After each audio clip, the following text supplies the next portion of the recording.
Hello বন্ধুরা, আপনারা সকলে কেমন আছেন? আশা করি সকলে ভালো আছেন। আজকের এই ভিডিওটির মাধ্যমে দেখিয়ে দিব কিভাবে আপনি ফেসবুকের ডার্ক মোড চালু করবেন। তার আগে আপনি আমার চ্যানেলে নতুন হয়ে থাকলে চ্যানেলটি সাবস্ক্রাইব করে পাশে থাকা বেল আইকনটি ক্লিক করে দিবেন পরবর্তী সকল ভিডিওর নোটিফিকেশন পাওয়ার জন্য। এর জন্য আপনাকে প্রথমে ফেসবুক অ্যাপটি ওপেন করতে হবে।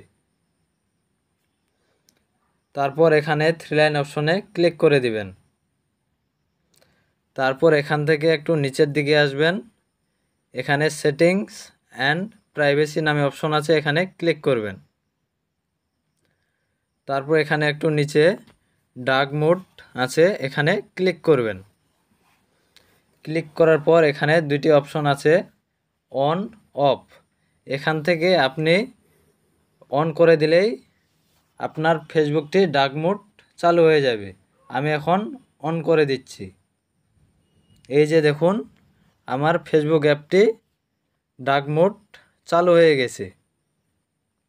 এখন আমি ফেসবুক চালাইতে গেলে এটি কালো হয়ে থাকবে। ভিডিওটি ভালো লাগলে ভিডিওটিতে একটি লাইক এবং একটি কমেন্ট করে দিবেন। ধন্যবাদ সকলকে।